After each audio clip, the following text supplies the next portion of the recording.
శుక్లాంబరధరం విష్ణుం శశివర్ణం చతుర్భుజం ప్రసన్నవదనం ఝాయేత్ సర్వవిఘ్నోపశాంతయే. నందపుత్రోత్సవం. నారదముని ఇట్లు పలికెను. గోకులంలో యశోదా మందిరాన శ్రీకృష్ణు నుంచి వసుదేవుడు తన గృహమున కేగెను. తర్వాత నందుడేమి చేసెను? మహాప్రభువకు శ్రీహరి అక్కడ ఏమి చేసెను? ఆ ప్రభు అక్కడ ఎన్ని సంవత్సరాలుండెను? ఓ నారాయణముని, క్రమంగా అతని బాలక్రీడలు వర్ణించుము. పూర్వం గోలోకంలో రాధతో చేసిన ప్రతిజ్ఞ ఏ విధంగా శ్రీహరి నెరవేర్చను? బృందావనం అనగా ఇట్టిది, మండలం ఏ విధమైనది? స్వామి, రాసక్రీడను జలక్రీడను చక్కగా వర్ణించి చెప్పుము. నందుడు, యశోద, రోహిణి ఏమి తపస్సు చేసిరి? శ్రీకృష్ణుని కన్నా ముందు బలరాముడు ఎక్కడ జన్మించెను? శ్రీహరి యొక్క ఆఖ్యానం సమకాలము వాడు చూసి చెప్పిన సత్య కథ అమృతఖండం వంటిది, అపూర్వమైనది. విశేషించి కవిముఖం నుండి కొత్తగా వెడలిన ప్రతిపదం కలది. పరోక్ష వర్ణన వలన కొత్త వర్ణన కల కావ్యం ఉత్తమం. నీవు నేరుగా శ్రీకృష్ణాంశ కలవాడవు, యోగీంద్రుల్లో గురువునకు గురువు కావున నీ రాసమండల క్రీడను స్వయంగా వర్ణించి చెప్పుము. ఏ వ్యక్తి ఎవని అంశయో అతడు ఆ మూల వ్యక్తి ముఖం సుఖమును బట్టి సుఖం గలవాడగును. శ్రీహరి పాదాలు నీ చేతనే వర్ణించబడ్డవి. మీరిద్దరూ హరితో కలిసిన భాగాలు. నీవు నేరుగా గోలోకనాథుని అంశం, అతనితో సమమైన గొప్పదనం గలవాడవు. నారాయణముని ఇట్ల పలికెను. ఓ నారదముని, బ్రహ్మ, శంకరుడు, ఆదిశేషుడు, విఘ్నేశ్వరుడు, ఆదికూర్మం, ధర్ముడు, నేను నరుడు, నారాయణ మహర్షి సోదరుడు, కుమారస్వామి, ఈ మేము తొమ్మండుగురము శ్రీకృష్ణుని అంశగలవారం. ఏ ప్రభువును మేము స్వయంగా ఎరగజాలమో, వేదములు ఎరగజాలమో అట్టి గోలోకనాథుని మహిమ వర్ణింప ఎవరితరం? ఇక ఆయన గురించి విద్వాంసులు ఏమెరుగుదురు? ఆదివరాహం, వామనుడు, కలికి, బుద్ధుడు, కపిల మహర్షి, మత్స్యావతారమూర్తి వీరందరూ స్వామి అంశలే. ఇతరులు అతని కళలుగా ఉన్నవారని చెప్పబడిరి కదా. ఆదికూర్మం, నృసింహుడు, శ్రీరాముడు శ్వేతద్వీపమందు విరాజిల్లో వ్యాపకమూర్తి అంశలు. శ్రీవైకుంఠాన గోలోకాన ఉన్న స్వామియే స్వయంగా శ్రీకృష్ణుడయ్యను కనుక శ్రీకృష్ణుడు పరిపూర్ణతముడు. వైకుంఠలోకాన ఉన్న లక్ష్మీ మనోహరుడు రూపభేదాన్ని బట్టి 4 హస్తములు కలవాడు. రాధావల్లభుడకు శ్రీకృష్ణుడు గోలోకాన గోకులాన తానుగా 2 హస్తములు గలవాడు అయ్యను. ఆయన తేజస్సుచే యోగిజనులు ఎల్లప్పుడూ మనసును ధ్యానిస్తారు. ఆయన తేజస్సునే యోగిజనులు ధ్యానిస్తారు. భక్తులు ఆయన పాదపద్మాలను ధ్యానిస్తారు. తేజస్వి లేని తేజస్సు ఎక్కడిది? ఓ ద్విజుడా, వినుము. ఏ కారణం వల్ల యశోదానందనులు రోహిణియు శ్రీహరి ముఖం దర్శించరో ఆ మూల కారణం వర్ణిస్తాను. వసువుల్లో శ్రేష్ఠుడైన ద్రోణుడు అనువాడు మంచి తపోధనుడు.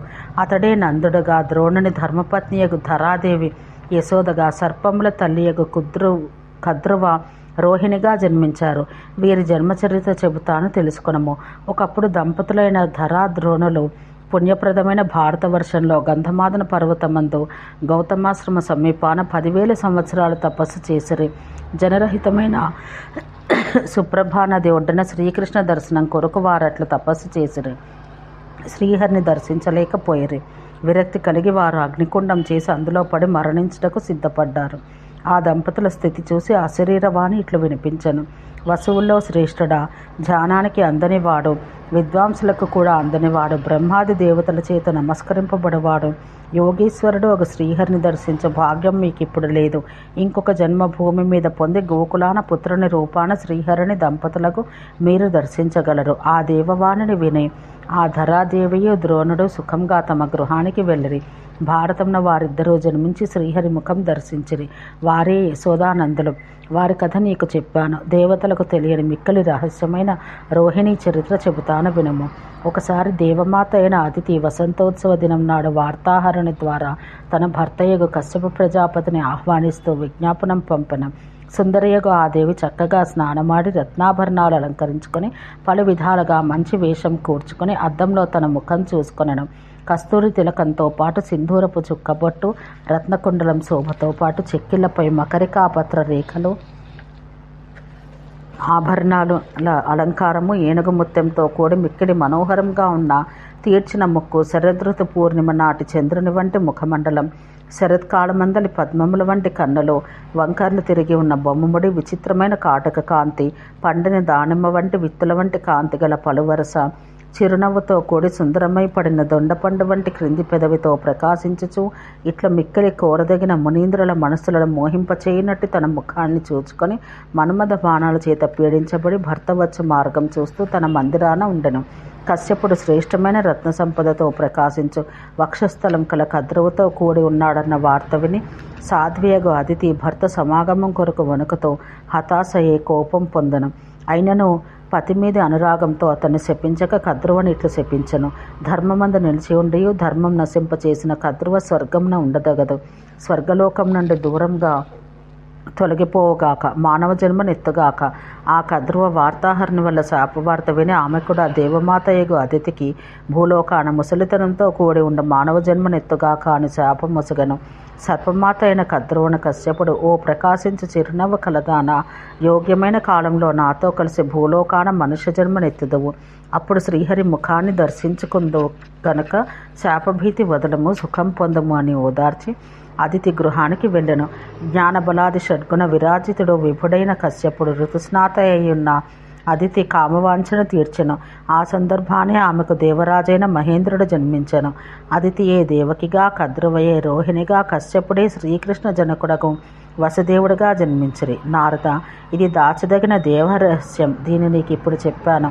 ఊహకందని మహిమలు కలవాడు, సహస్ర శిరములు కలవాడు, ప్రభువు అగు అనంతుని అంశతో జన్మించిన బలదేవుని కథ వినము.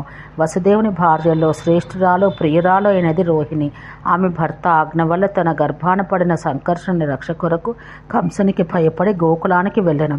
దేవకి 7వ గర్భాన్ని శ్రీహరి ఆజ్ఞను అనుసరించి విష్ణుమాయ గ్రహించి గోకులాన ఉన్న రోహిణి గర్భాన ప్రవేశపెట్టి కంసుని వ్యామోహపరచుటకే శ్రీహరి ఆజ్ఞ ప్రకారం అనంతుడు దేవకి గర్భాన చేరి అటు నుండి రోహిణి గర్భానికి మార్చబడెను.